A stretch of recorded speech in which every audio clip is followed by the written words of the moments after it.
የግብጽ ፒራሚዶች እንዴት እንደተሰሩ እስካሁን ድረስ አይታወቅም። አርኪኦሎጂስቶችም አያውቁም፣ አሁን ያሉት የግብጽ ነዋሪዎችም አያውቁም፣ ማንም አያውቅም። ምክንያቱም የሰው ልጅ ያንን መስራት አይችልም። አሁን ባለን ቴክኖሎጂ ራሱ እንስራ ብንል በፍጹም የማይቻል ነገር ነው። ይሄ ልጅ ዝም ብሎ ነው የሚያካብደው እንዳትሉኝ፣ ስለነዚህ ፒራሚዶች አንዳንድ ነገር ላስረዳችሁ። የግብጽ ፒራሚዶች የተሰሩት ከኖራ ድንጋይ ነው። ለግብጽ በቅርቧ የሚገኘው የኖራ ድንጋይ ምንጭ ደግሞ ቱራ ከሚባል 850 ኪሎ ሜትር ርቀት ላይ የሚገኝ አካባቢ ነው። በአጠቃላይ 138 ፒራሚዶች ሲኖሩ አንዱ ብቻ ከ2.3 ሚሊዮን ድንጋዮች ነው የተሰራው። አንዱ ድንጋይ 4 ማዕዘን ሲሆን ክብደቱ ደግሞ 5 ቶን ነው፣ የአንድ ዝሆን ክብደት ማለት ነው። ትልቁ ፒራሚድ ዘግሬት ፒራሚድ ኦፍ ጊዛ ክብደቱ 6 ቢሊዮን ኪሎ ግራም ሲሆን ቁመቱ ደግሞ 146 ሜትር ነው። ወደ ላይ ቁመቱን በ43200 ስናበዛው የምድርን ሬሽዮ ይሰጠናል። ቤዝ ዲያሜትሩን ወይም ደግሞ የመሰረቱን ርዝመት በ43200 አሁንም ስናበዛው የምድርን ዲያሜትር ይሰጠናል። እነዚህ ፒራሚዶች አጠገብ ደግሞ ታይም ዳይሌሽን ባብል አለ። አጠገባቸው ስትቆም ጊዜ ለአንተ ቀስ እያለ ነው የሚቆጥረው። ከኛ አንጻር ቀስ ብለ ነው የምታረጀው ማለት ነው።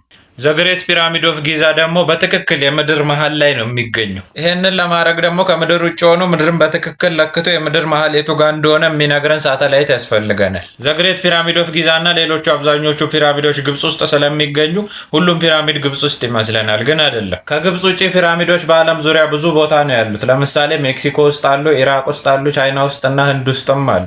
ጥለውት የሞቱት ክሬን፣ የኮንስትራክሽን እቃ ወይም ምንም አይነት የብረት መሳሪያ እስካሁን ድረስ አልተገኘም። እና እንዴት ነው የሰው ልጅ ከ4500 ዓመት በፊት ምንም ሳንሰለጥን ያለምንም መሳሪያ የሁሉ ነገር መስራት የሚችለው? አንዳንድ ሰዎች ኤሊየኖች ናቸው የሰሩት ይላል። አንዳንዱ ደግሞ በመጽሐፍ ቅዱስ መሰረት ግብፃውያን ጥንቆላ፣ አስማትና ከመናፍስት ጋር የተባበሩ ስለነበር በሱ ነው የሰሩት ይላሉ። ሜቢ ደግሞ ወደፊት በደንብ ሰልጥነን እነሱ የደረሱበት ልዕቀት ላይ ስንደርስ እንዴት እንደሰሩት ልንረዳ እንችላለን። ምንም ከፒራሚዶች ጋር አይገናኝም፣ ግን የመናገር ስለፈለኩ ነው። ሁላችሁንም ጥያቄ በአንድ ቦታ መመለስ እንድችልና አዳዲስ መረጃዎችን በፍጥነት ለማድረስ አዲስ ቻናል ከፍቻለሁ። ቻናሉን የምታገኙበትን አፕና የቻናሉን ስም ባዮ ላይ ጽፌላችኋለሁ።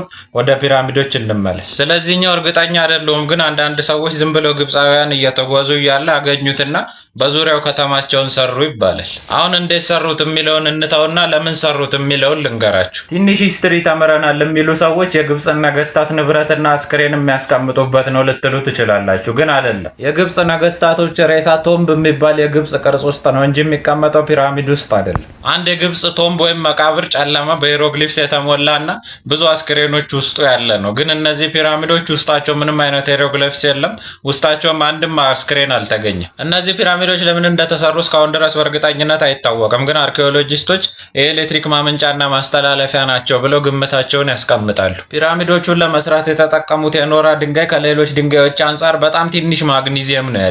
ይሄም ኤሌክትሪክ ለማስተላለፍ በጣም አመቺ ያደርገዋል። እነዚህ ፒራሚድ ውስጥ የሚገኙ ክላሶች ወይም ሩሞች ደግሞ ግርግዳቸው ከቀይ ግራፋይት ነው የተሰራው። ቀይ ግራፋይት ደግሞ 85% ኳርትዝ ነው። ኳርትዝ ደግሞ ፒዞ ኤሌክትሪክ ነው። ትንሽ ስናንቀሳቀሰው ወይም ትንሽ ፕሬሸር አፕ ላይ ስናደርግበት በትንሹ ስንጨምቀው ኤሌክትሪክ ቻርጅ ያመነጫል። በእኛም ዘመን ደግሞ ኳርትዝ የሰዓት ድንጋዮች ውስጥ በትንሹ ኤሌክትሪክ ቻርጅ እንዲያመነጭ ይጠቀሙበታል። እና እንደነገርኳቸው የእነዚህ ፒራሚዶች ሩሞች ግርግዳቸው በአብዛኛው ከኳርትዝ ነው የተሰራው። ኳርትዝ ደግሞ ትንሽ ስናንቀሳቅሰው ወይም ፕሬሸር አፕ ላይ ስናደርግበት ኤሌክትሪክ ቻርጅ ያመነጫል። እና የእነዚህ ፒራሚዶች ታላቅ ክብደት ከስር ያሉት ኳርትዞች ላይ ሲጨምቃቸው ክብደቱ ፕሬሸር ሲያሳልፍ እነዚህ ኳርትዞች ላይ ብዙ ኤሌክትሪክ ያመነጫሉ። ከፍተኛ የሆነ ኤሌክትሪክ ከፒራሚዶቹ ስር ይመነጫል ማለት ነው። እና ከነዚህ ከፒራሚዶቹ ስር ካሉት ኳርትዞች የመነጨው በጣም ብዙ ኤሌክትሪክ በፍጥነት ወደ መሬት ውስጥ እንዳይገባ ኤሌክትሪክ ገመድ ተጠቅመው ወደ ሌላ ቦታ ማስተላለፍ ይኖርባቸዋል። እና ከትንሽ ዓመት በፊት ሳይንቲስቶች በድሮን አማካኝነት የእነዚህን ፒራሚዶች ቀዳዳ ሲጎበኙና ሲመለከቱ